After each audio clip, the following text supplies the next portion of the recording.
pagpapala mo sa amin. Salamat o Diyos sa mga bagay kung saan kami po ay pinagpala. God, dalangin namin o Diyos na patuloy kang magbigay ng magandang kalusugan sa bawat isa sa amin. Patuloy mong sawayin o Diyos ang mga gawa ng kaaway. Dalangin namin o Diyos maging iyong mga pangako sa bawat isa sa amin. Amin pong ang kinin o God sa iyong nag-iisa at makapangyarihang pangalan. Aming pagkakalit, Panginoon Kristo. Lahat ng sabing, thank you, Jesus. Amen. Malakas na palakpakan sa kanyang amin. Praise God. Amen. Muli po ang ating nag-iisang Diyos na buhay. At before kayo po mga kapatid, sabihin mo sa iyong katabi, you have strength from inside and out. Okay, praise God. So we now take your seats. Strengthen from the inside and out. Napakahalaga na maintindihan natin, we will focus ngayon sa salita po ng ating Panginoon. Amen. I-listen natin yung ating mga movement. Praise God. Dahil tayo po ay nag-record na ng video. Amen. At may internet na tayo. Praise God. Strengthen from the inside and out. So kung lagi nating papansinin, lagi nating iisipin mga kapatid, bakit tayo walang masyadong lakas, wala tayong masyadong lakas ng loob sa mga bagay kung saan gusto natin gagawin sa trabaho, sa negosyo, o kung saan mang mga bagay, mga kapatid. Dahil hindi natin naiintindihan, hindi po natin nauunawaan, mga kapatid, amen, na mayroon pong kapangyarihan, mayroon pong lakas, amen, ang ating Panginoon na pinagkaloob po sa bawat isa sa atin. Would you see, amen? Amen. So, in Ephesians chapter 3, verse 16, amen. I am reading from New Living Translation. Yun yung piniprepare ng ating tagapaghanda, yung aking kakampi sa preaching, walang iba, si Sister Rain. Ephesians chapter 3 verse 16 says, I pray that from His glorious, unlimited resources, lahat magsabing, we have, parang mahina, parang, we have unlimited resources. And He will empower you with inner strength through His Spirit. Lagi nating tandaan yan. So tayo po ay mayroong unlimited resources. Naikausap ako? Amen. So, minsan, hindi po natin yun naunawaan. Kaya kapag mayroon pong mga pagsubok, may mga problema, may mga sitwasyon tayo sa buhay, mga kapatid, amen, manghihina agad tayo, nawawalan agad tayo ng pag-asa. Amen. Nag-give up agad tayo. Bakit hindi natin naunawaan that we have an unlimited resources? Diba? Kaya nga, yung mundo, amen, ano yung counterpart nila? Nag-aaral po sila sa mga sikat na eskwelahan, Harvard. Pupunta sila sa mga sikat na mga university. Doon po sila nag-aaral para makagain ng knowledge, wisdom, understanding.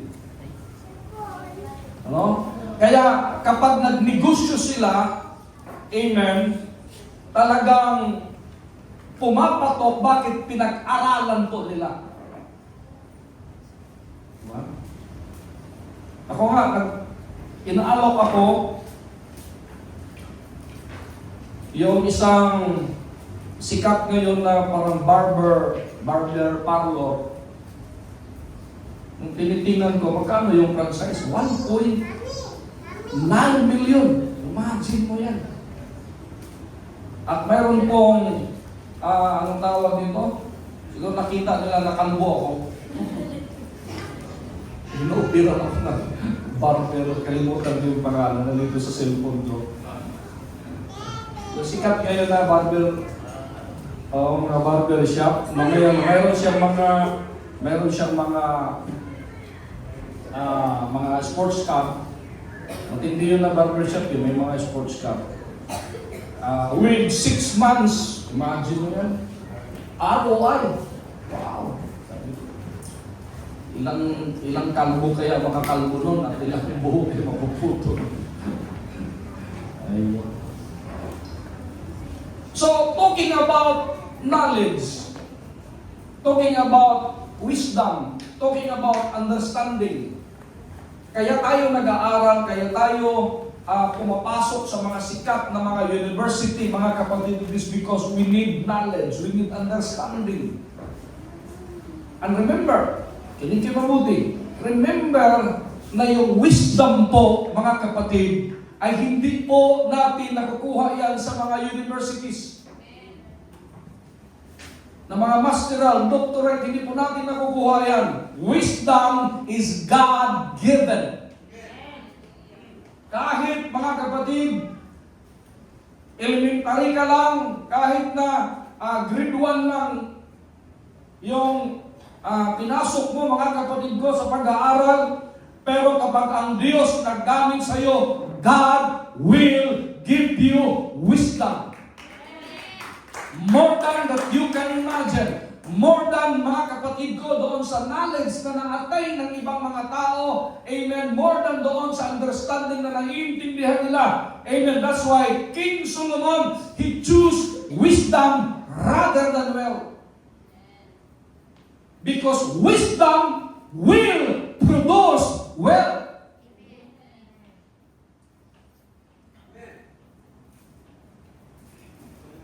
Kaya minsan, ina-underestimate natin yung paglilingkod sa ating Panginoon. Diba? Nakalimutan natin na kung tayo po'y nagiging faithful, sumusunod sa mga salita ng ating Panginoon, amen, Paul said in Ephesians, this is the church of Ephesians, mga kapatid. Yung Ephesians kasi ay mga antas sila. May mga pinag-aralan, part of Europe, mga kapatid ko, mataas na yung kanilang pinag-aralan. No? Pero, ang problema nila, hindi po sila blessed financially. Katulad sa Galatian Church. Matatalino sila, pero wala silang maraming resources. Kaya ang sabi ni Paul, I pray that from His glorious, unlimited resources, He will empower you with inner strength through His Spirit. Hindi daw sa pamamagitan ng ating sariling kaalaman, hindi sa ating pamamagitan ng sarili nating kakayahan, mga kapatid, kundi sa pamamagitan ng Espiritu ng ating Panginoon. Bibigyan niya tayo ng kalakasan. Because sometimes, if we live in our own understanding, in our strength, madilismaya tayo, Sister Chanel. Because we have limited resources.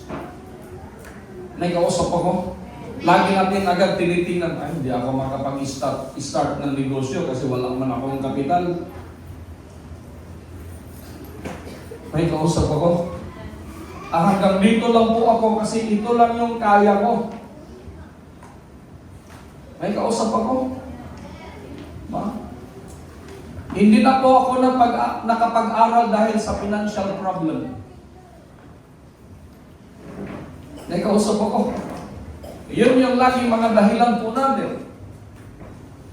Pero kung nabasa pala natin ang Ephesians chapter 3 verse 16, maiintindihan natin na unlimited pala yung resources ng ating Panginoon through His Spirit. In-explain ko sa aking mga kaibigan, mga pastor, sabi ko, enough na maniniwala tayo doon sa mga doktrina na babalik pala ang Panginoon.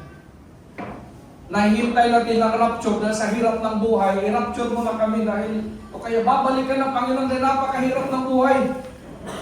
Hindi na namin kaya dito. Di ba? Kaya nga, kunting gera lang, kunting lindol, kunting baha, inisip ko ito, malapit nang babalik ang Panginoon. Ito na, mag-rapture na ito. Kasi sa hirap ng buhay. Pero tingnan mo ba ni-refrain kung mayroon ka? Ba? Meron kang resources. Wala kang pakialam doon kung kahit magbaha pa yan. Hindi mo agad maisip, ito na, malapit na talaga. Panginoon, handa-handa na ako. Di ba? Lalo na pag may problema ka, may sakit ka, Panginoon, kunin mo na ako. Di ba? Pero kung mayroon ka, meron kang resources, maisip mo kaya yun? May kausap ako? Ha? Huwag mo na, Panginoon. Hindi pa ako nag-i-enjoy. Diba? Di ba unfair? Di ba unfair? Diba? Kaya nga pinag-intindi ng ating Panginoon. John chapter 14, sabi niya, we will pray to the Father that He will give you another comforter. Kasi physically, sabi niya, in a little while, the world will not see me no more. Sa maiksing sandali, hindi na ako makikita ng mundo. Bakit? Ipapako na siya sa cross, ilibing na siya, and after 3 days, mabuhay sa magmuli. Amen. At ikutin niya ang kanyang disciples, sasabihin niya na lahat ng sinasabi ko, totoo. Kasi na-misinterpret palagi yung turo ni Jesus Christ, nakala nila literal ang turo ni Jesus Christ. Kagaya ng sinasabi niya sa kanyang mga alagad, destroy this temple, and in 3 days, I will raise it up. So anong kagad inisip nila? Ang pirang-iyabang nitong taong ito. 40 years, binubuo ng mga ninuno namin yan, para lang mabuo yung templo na yan, tapos ikaw 3 days lang. But we do not understand that He is talking to His body. And now we understand 1 Corinthians chapter 3 verse 16. Anong sinabi ng salita ng Panginoon? Hindi niyo ba alam na kayo ang buhay na templo ng Diyos at ang Espiritu ng Diyos na nandyan sa inyo?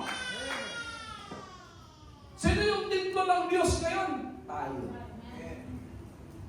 So kung nandito ang Panginoon, tandaan niyo palagi, comforter na siya ngayon. Sino yung comforter? John 14:26. But the comforter, which is the Holy Spirit, will send in His name. Kaninong pangalan? Kay Jesus Christ. Which shall remind you all things that He commanded you. Lahat ng mga bagay, ipapaalala niya sa iyo. Take note. Kung totoong Espiritu ang nandyan sa iyo, you have an unlimited resources. Amen. Kaso hindi natin naintindihan. Hindi kayo mabuti. Ang Diyos kasi, kumikilos lang yan kung paano mo siya naintindihan. Hindi naman magician ang Panginoon. Biglang, ha? Mayroon akong sports car? Hindi gano'n ang Panginoon. Hindi ka ng Panginoon. Nakadepende yung pagkilos ng Diyos kung paano mo naintindihan ang kanyang salita. Kaya nga napakahalaga yung salita ng Diyos. Higit pa yun sa pinag-aralan natin, higit pa yun mga kapatid sa naiintindihan natin sa mundong ito, higit ang salita ng Diyos. Because God empower you through His Spirit for you to understand that we have an unlimited resources. Mayroon tayong unlimited resources. Hindi lang natin nakiklaim. Why? Kasi hindi natin naiintindihan. Kaya sinabi ko sa inyo, okay na naman siguro kayo. Nga ngayon, ako naman, para maintindihan ninyo, makita ninyo mga kapatid ko, na totoo yung pinapangaral natin dito, hindi po piki. Totoo po ang salita ng Diyos. Would you see amen? Can you imagine, we have an unlimited resources. But sometimes, we are so afraid. Bakit yung mga Hudyo ay hanggang ngayon, pumunta ka ng Israel, yan nandyan si Sister T sa Israel. Kapag Hudyo ka mga kapatid ko, wala kang makikita ang Hudyo sa buong mundo na hopeless. Bakit? Nagtutulungan sila. Kahiya-hiya sa kanila na mayroon silang kapatid na walang tirahan. Tingnan yung mga Chinese, hindi nyo napapansin. Lahat ng mga hardware dyan, wala silang pakialam kung saan ka bibili. Bakit? Magkakakunik lang yung mga inject na yan. Sa atin, kapag mayroong isang tindahan na itinatayo, sunod na araw mayroong tindahan, nagsisiraan yan. Pilipino, crab mentality. Di ba? Ayaw ng Pilipino na may aangat sa kanya. Hindi natutuwa. But, kapag panay-panay ang deliver mo, kaya nga kami ni Mr. Jaja, pag nag-deliver kami sa sakyan, may mga bibilin kami gabi. Para wala makakita, wala makakita mga kapitbahay. Sa oras namin magsino sa iyo isang kapitbahay, hindi, panay-panay deliver nyo. Ano pa yung sikreto nyo? Remember, John chapter 10 verse 10, pupunta tayo dyan. Ang demonyo po mga kapatid ko ay kapag pinagpala ka ng stasyon mo, kikita ng demonyo, pinagpala ito sa stasyon mo. Susunod niyang gagawin niya, nakaawan ka niya. Sisirain ka niya. At papakain ka niya. Whether physical or spiritual or emotional. So ngayon, naintindihan na natin that we have unlimited resources. Corinthians 4 verse 16. That is why, ang sabi ni Paul sa Corinto, we never give up. Bakit? May unlimited resources tayo din. Huwag kang mag-relate, ganito lang kasi kakayahan ng magulang ko. Ganito lang kasi kakayahan ko. In everything we do, we need to put God first. Do not lean in your own understanding. Acknowledge God and He will direct your life. That's why wala tayong karapatan na mag-give up. Sabi ko sa mga anak ko, kaya mga anak ako nagsisikap kasi baka hindi nyo kakayanin yung naranasan ko. At ayaw kong mangyayari yun. Kasi minsan tayo mga magulang, sasabihin natin, kaming naglakad din. Maglakad din kayo. Ang hirap na maglakad ngayon. Para ka ng siraulo, pag naglalakad ka, dala-dala mo yun. Si Jai, lalakarin niya mula bahay hanggang Kabsong. Pag may makakita ng kapatid, walang batang ito, medyo may tsura pa naman, nakabaliw niya. Yung mga naglalakad kayo. Yung mga nakaraan, meron The Dreamer tayong bumisita dito. Entertain natin. Imagine mo yun. Mula Ipugaw hanggang dito naglakad. Kaya sabi niya, tell Mike, I am very sorry. Pinapapunta daw kasi ni Mike doon sa Pasay. Hindi na daw kaya ng paa niya ihakbang papuntang Pasay. Kasi babalik pa raw siya eh. Kasi maghihintay lang ako dito. Umaga pa nandiyan na. Diyan saan? Pagpasok na, siyempre, alam ka naman sa kanya, we will follow you. No, ride. Pagpasok niya sa room, wow, what a good smell. Imagine mo, naglalakad lang siya, mga Ipugaw hanggang dito. 14 hours yan pag dinadrive mo. Pugaw mo ng sila, di ba? Layo nun. Napaka-aring lang niya. Kaya tinuruan ko. Oh. May liga ko yan, alam sa Jaja, kung may mga Amerikano, dinudoktrinahan ko. Sabi ko, you know my friend, if that is your faith, you need to use your, bring your wisdom. Because God give us wisdom. So if you don't have money, kaya tinatanong ko, bakit ka naglalakad? So I don't have money. So are you citizen here? No, I'm not citizen, I'm refugee. Kasi pwede ka mag-apply ng refugee sa immigration. Pati kayo tayo. Alam mo, taga Mindanao ka, mag-punta ka ng Canada, apply ka ng refugee doon. Natanggapin ka. Bakit sabi mo, gira kasi sa amin eh. Applyan mo, hindi tourist ha, hindi student. Refugee. Refugee ka. Sabi, I don't have money. Kung ito yung gagawin mo, pag sasakay ka sa bus, mag-preach ka. O sabi ng conductor, o sabi ng driver, sabi niya, pwede pala yun. Oo, pwede yun. Ginagawa ko yun, sabi ko sa kanya. Nagpipreach ako ng pagkulang pamasahe ko. Minsan may pastor na nagpipreach ako. Nakalimutan kang bigyan ng offering. Bakit? Kasi kulang din sa kanila eh. Tapos paparinggan-ringgan mo, pastor, sino? Magkano kaya yung pamasahe mula dito sa New Balsiha, pauwi ng Makati? Ano yung 100 plus? Pagpugol mo kasi yung pera ko, pastor. Ay, yung offering mo pala. Pwede mahati tayo evangelist. Sino? Hatiin pa. 1, 2.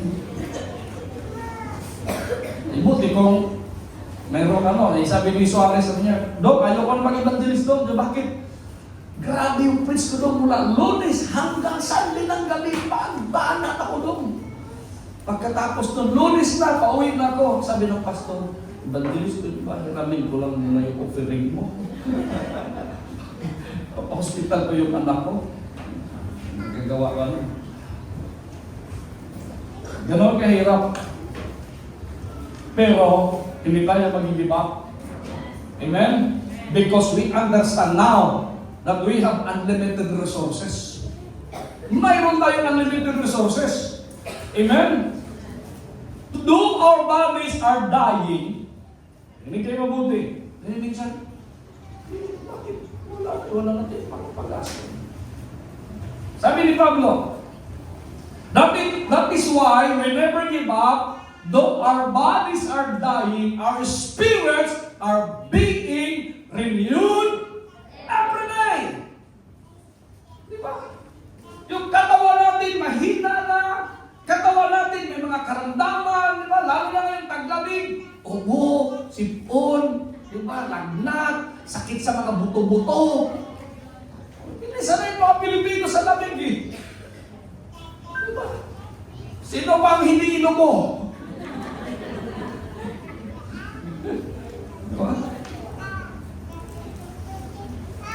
Dalawang linggo na yung ubo ko eh. Diba? Pero, ang espiritu natin ay lumalakas everyday. Ano ang pinakamahalagang lalakas? Yung espiritu natin. Kahit malakas ka physically, excuse me, nagdugo na. Kahit marami kang pera, pero mahina yung espiritu mo, hindi ka makapag-isip ng matino. Would you see, amen? Ha? Yun yung importante. Dapat ang espiritu natin ay nare-renew everyday. Kasi pag malakas yung espiritu natin, lagi niyong tandaan, kapag may nawawala, may ipapalit. Nawalan ka ngayon, Sister Chanel. May ipapalit ang Panginoon. Hindi nga lang madali. Hintayin mo. Huwag kang mag-give up. Paano kung nag-give up ako? Paano kung yung iba sa inyo nag-give up? Di ba? Kaya yung mga anak ko, kahit paulit-ulit yung pinto ko eh. Lalo si Jack, tuwa si Jack. Sabi ko, Jack, alam mo bakit hindi ako nag-give up kahit napakahirap ng buhay? Masaya na kami ni Mami mo noon, mayroon kami inutang sa Bombay na ganito kakapal na kutsyon, yung tupik-tupik. Parang ang yaman ko na noon. Wow! Nakauntang kami kay Roger, di ba? Kay Roger. Tapos, after 1 month, hindi na bumalik si Roger. Yung parang bigay ng Panginoon to si Roger. After 2 months, hindi kami lumipat ng bahay, ha? After 2 months, bumalik si Roger. Oh, Roger, dito ako, pastor. Bakit nawala ka? Paano yung paniningil mo? So, nga eh. Nadinggi. Nadinggi daw siya. Paano yan? Wala akong pera ngayon. Tsaka wala problema. Bukas na ulit. Paano pag bukas wala? Saan din lang ako may pera? Sabi na bahala na si God. Sabi ko, bakit ilan ba yung God mo? Sabi niya, ako, yung God ko, 2,000. Pero mas maganda, mas malupit yung asawa ko. Bakit yung asawa mo? 10,000 yung God niya. Ito sila eh. Sabi ko, lalo yung God mo, isa lang eh. Ako, dami na kung dami tawagan, God ko. Mga Hindu, ang daming gods yan. Sa akin, sabi ko, isa lang. Verse 17, then Christ will make His home in your hearts as you trust in Him. Wow. Ano daw? Then Christ will make His home in your hearts as you trust in Him. Gagawin niyang tahanan yung puso mo, Brother Mike. Bakit? Sabihin mo bakit? Because our heart is deceitful above all things and desperately wicked. Yung puso kasi natin, madaya. Kaya gusto ng Panginoon na gawin niyang tahanan ang puso mo. Magiging at home siya sa puso mo. Pwede ba natin palakpakan ang ating Panginoon? Your roots will grow down into God's love and keep you strong. Stronger than you think.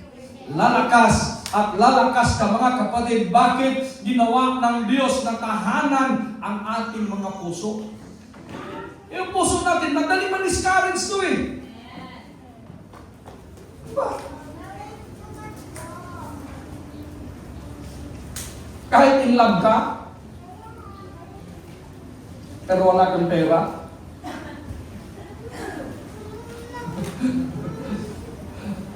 Love na ilove ka, wala kang pera ngayon. Paano ka makapag-date? Wala kang pang-load ngayon. Ha? Madali kasi nag-impact tong puso natin eh. Would you say amen? Madali manghihina to eh. Mandaraya kasi to eh. Ba? Lagi niyang iniisip kung ano lang ang kakayahan mo, kung ano lang ang kaya mo. Pero ang salita pala ng Diyos, amen, sinasabihan tayo, anak, huwag kang mag-alala because I have an unlimited resources. I will empower you. I will strengthen you. I will make you strong. Diba? Palalakasin kita. Huwag kang mag-alala. Huwag kang maghihina. Di ba? Your roots will grow down in God's love and keep you strong. Lalakas tayo everyday. Why? Kasi naintindihan mo ang kanyang salita. Ano yung problema natin? Makinig tayo mabuti. Mas inuuna kasi natin hanapin yung pera.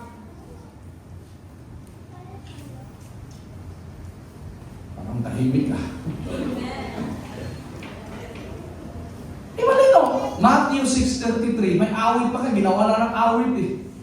Seek ye first thy kingdom of God and His righteousness.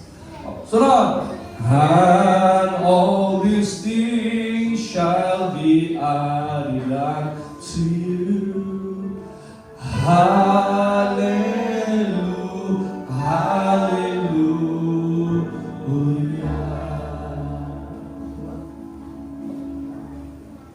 Seek ye first the kingdom of God. And His righteousness. Kasi ang mga bagay na yan, yung pera na yan, yung resources na yan, susunod sa iyo. Idadagdag sa iyo. Diba? Ano ang gusto titignan ng kayo? Your faithfulness.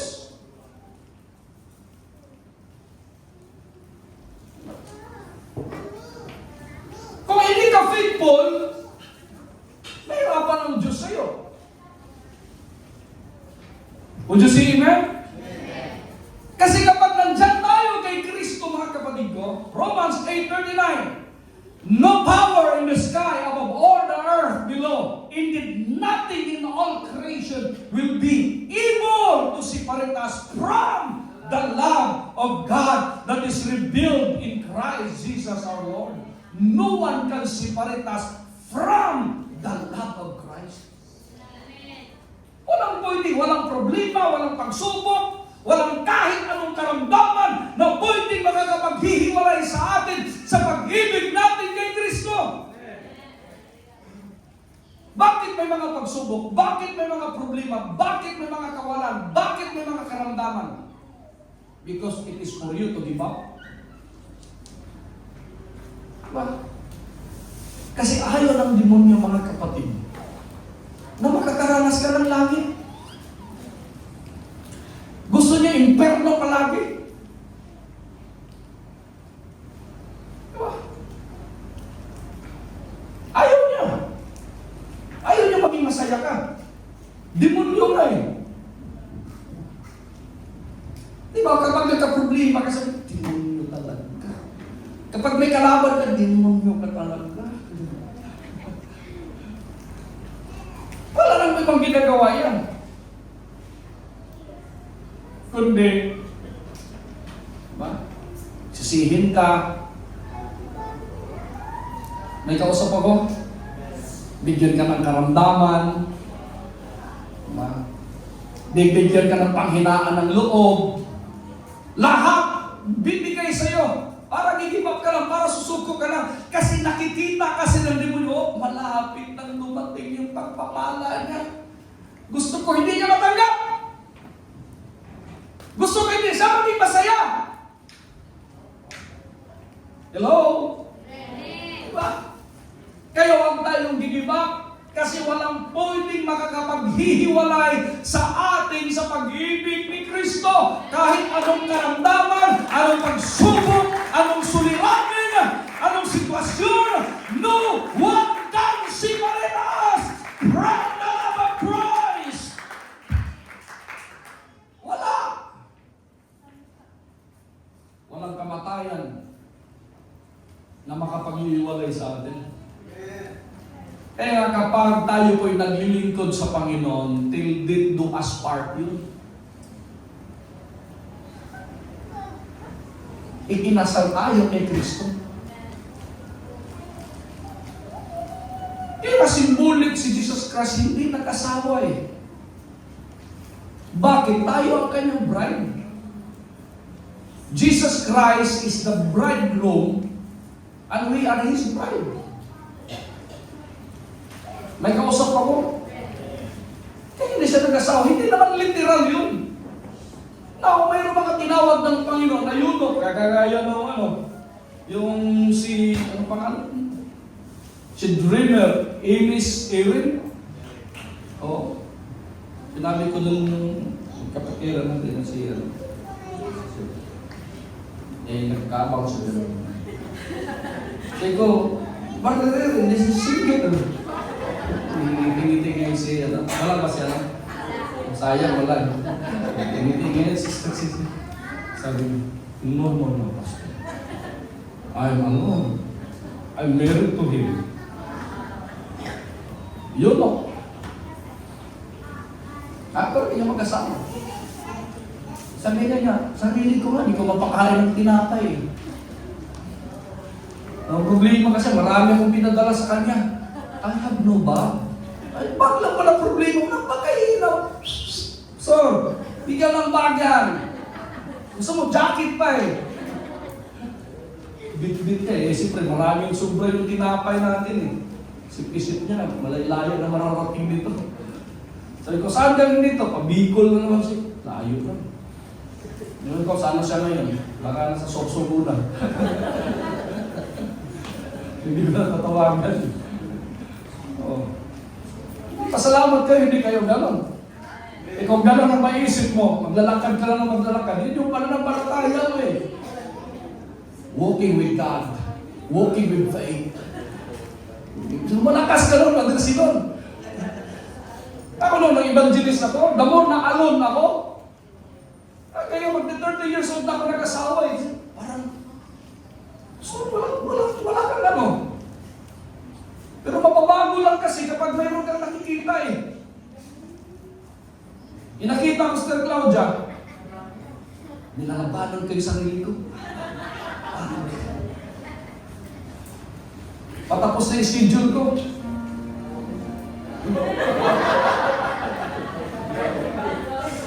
Ito pa naman siya, ano rin eh. Lumalapit-lapit at bibigyan ng pagkain ko. Hindi, makatagal ko. Sino ka na bang buhay? Wala eh. Nung paalis na, pasakay ako ng bus. Babalikan ko nun.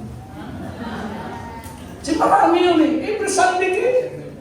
Imagine, every Sunday, may makikita mo. Nalagpasan ko yung lahat. Ilang taon, Brother Mike. Kinaya ko. Diba? One time, alam niya pinto, di ba? Nararamdaman ko, mga kapatid, taga dito yung mga pangasawa ko. Ngayon lang ako mag-declare. Ikaw, sister, kung kinausap ka ng Panginoon, tumayo ka! Biglang, ako mo, pastor, kinausap ako ng Panginoon. Praise God, hallelujah! Mayroon ang isa! Mayroon ka ba dyan? Kaya wag na wag kang mag-declare ng gano'n. Tahimik mo lang ipag-pray.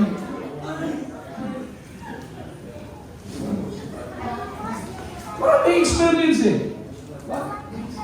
May you experience the love of Christ, though it is too great to understand fully, then you will be complete with all the fullness of life and power that comes from God. Marami kasi mga experience. Kapag nagmahal ka kay Kristo, mga kapatid, ang dami mong experience. Ang dami mong mararanasan. Kasi hindi rin maganda yung testimony ng buhay mo kapag wala kang mararanasan. Pintuan na kami ni Mike eh. Ang dami kong naranasan.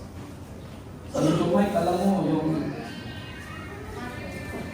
dito sa Timog, alam mo yung sayawan ng macho dancer dyan?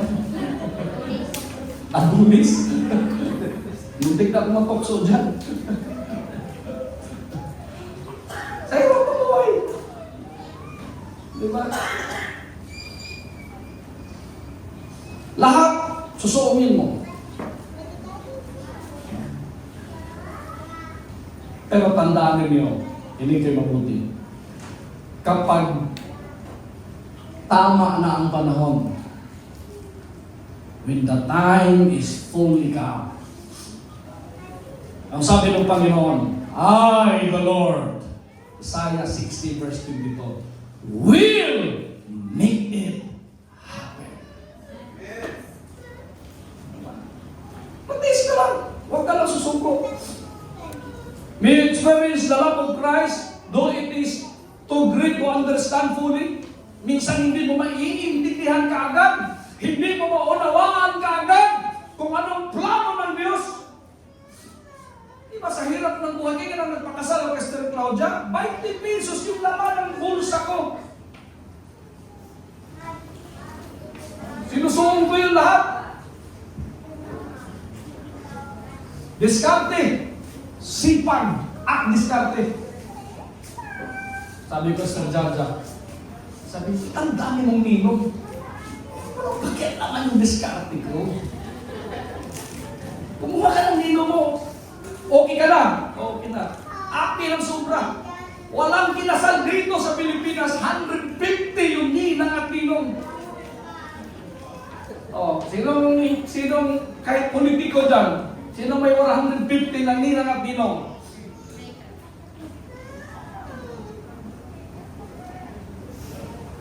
Bakit? Kino-compute ko na yun. Pinakamaliit na ibibigay 1,000. May 150 ako niyan. Hindi pa kasama yung ano ha? Kasi pag Mr. and Mrs., isa yun. Isa yun, sobra. Isa yun. Mr. and Mrs., isa lang compute ko nun. Ano ba? Mr. and Mrs. Romy Nabalio. Mr. and Mrs. Donnie Umpad. Isa lang yun. Isa lang compute ko nun. Mayroon pang single. 150. Simple mo yan. Advance na ako. Malayo pa lang kasal namin. Advance na ako. Dinungi ng aking invitation. Makakapunta ka ba hindi? Saan ang kasal mo? Tato, ay malayo. O inama. Advance na kasi. Salamat po din. Pag-pray niyo po ako. Next! Ito naman.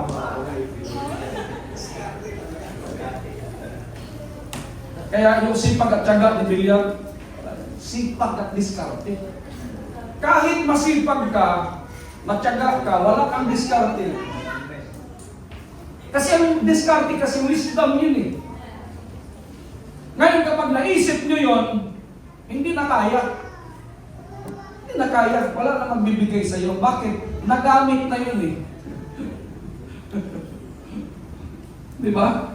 Nagamit na yun eh. Kaya sabi dito ni Paul, may you experience the love of Christ, though it is too great to understand fully. Hindi mo kagad maiintindihan yun. Hindi mo kagad mauunawaan yun. Mahirap intindihin yun. Pero tatagalan, mauunawaan mo rin yun. Would you say amen? Maiintindihan mo rin yun, katagalan. Nung pandemic nga sabi ko, Panginoon, pandemic, kinabukasan, doon kinabanda ni Fred, naalala niyo ba March 19? Ano? March ba yun? March 14? March 14, kinabukasan, Sunday yung 14, kinabukasan, bayaran na namin. Kasi kada 15, bayaran namin sa bahay. Sabi ko, Panginoon, yung pera namin, hindi, wala talaga. Pagka-Lunes, isipin mo, buong universe kumampi sa'yo. Sabi ni Digong, cancel lahat ng mga bayarin. Wala. Declare tayo ng COVID. Stay at home, lockdown. Woo! Hallelujah! Sabi ko, Panginoon, sana magtagal ang COVID. Hindi ko alam kung kayo nanalangin, matapos ang COVID, ako nanalangin. Nahahaba pa yung COVID. Oo! Hindi yung bayaran namin. Biglang karoon ano kayong diskarte. Pray kami. Diskarte. Siyempre, ano kailangan ng COVID? Alcohol. Ayan, kilinti ko ngayon si Janus eh. Master Janus, kilinti ko yan. Mga disinfectant, mga kausok-usok, kung ano mga negosyo na. Imagine mo yun. Pinagkamaliit naming income kada kinsina. 15 to 30,000. Saan ka makahanap nun? Sila Sister Jai, bangkap ito sila. Ilang taon ka nung 2020? 12 years old. Lagay sila ng mga liver pa. Kagalan sa Tamaraw, deliver sa IPSA, deliver sa mga munisipyo. Okay, dito tayo. Pakarga ko, lalamog ng panel. Dito. Diba? Puhunan ng tubig, lalagyan lang ng chlorine. O, ano na yan, pang-COVID na yan. 350. Ang manunod yan sa iba, 350 o. Bayad. O. Mura lang dito, i-repeat niyo yan sa iba ano. Umabot ako ng Batangas. Mura lang kay Pastor. O, 350. Tapos sabi ko yung iba, o, 300 lang sa akin, sa iyo yung subinta. Marinda mo pa ako na. Oo, pwede. Sold. Sabi ko, Panginoon, pabayaan mo pang pandemic.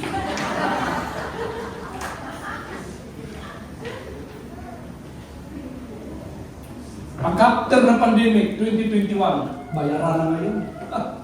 Sabi ko sa register club, punta tayo sa Carbono.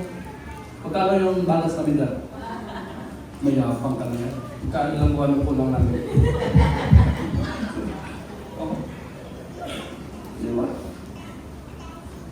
Hindi lang yun.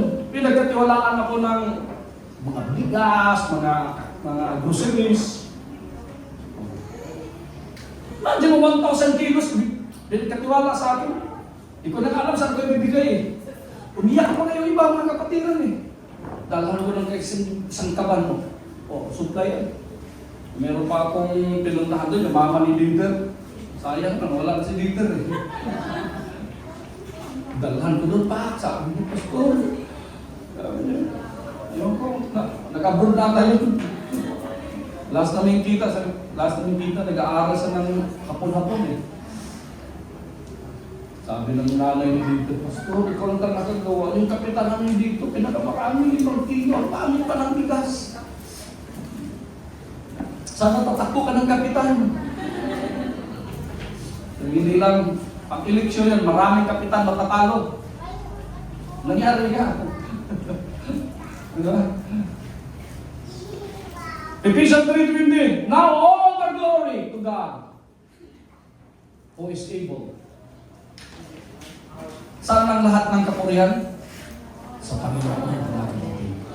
Now all glory to God, who is able through His mighty power at work within us to accomplish infinitely more than we might ask or think.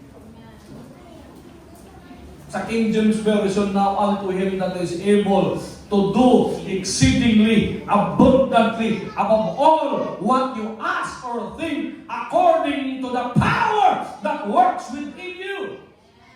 Meron pong kapangyarihan na kumikilos sa ilalim mo. Bakit? Diyan nakatira si Kristo sa iyo. Amen? Would you see amen? Kahit anong gagawin natin mga kapatid ko, kasama natin ang ating Panginoon. Hindi tayo dapat panghinaan. Kaya sabi ko, I will send you the Comforter, which shall abide with you forever. Mananahan ang banal na Espiritu sa atin. Kaya tinawag na Comforter. Bakit di ko comfort tayo?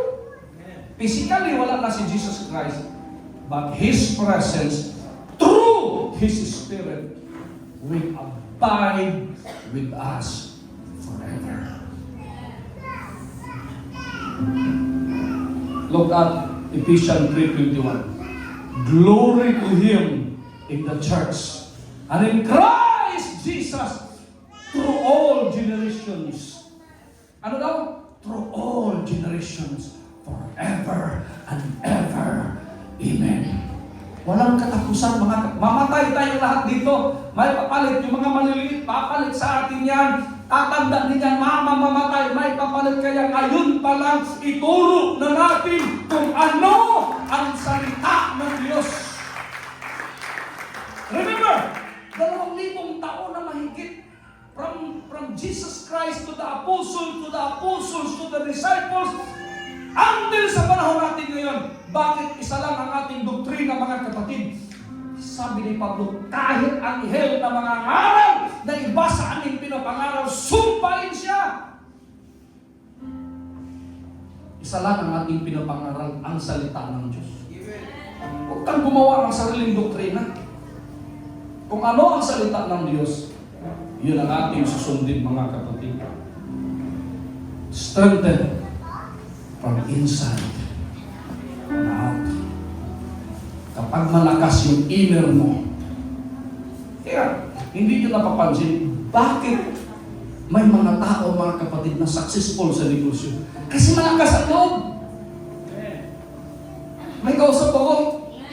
Sino ang magpapalakas ng loob sa atin? Kung sarili mo lang, manghihina ka katagalan. Pero, kung ang Diyos nagbibigay ng lakas ng loob sa iyo, kahit anong pagsubok na nandyan, kahit anong suliranin, kahit anong sitwasyon, hindi ka panghinaan ng loob, mga kapatid. Why? Kasi ang nagpapalakas sa iyo ang ating Panginoon. Let's all stand in the name of Jesus Christ. Hallelujah. Thank you, Jesus. Glory to your holy name, Jesus.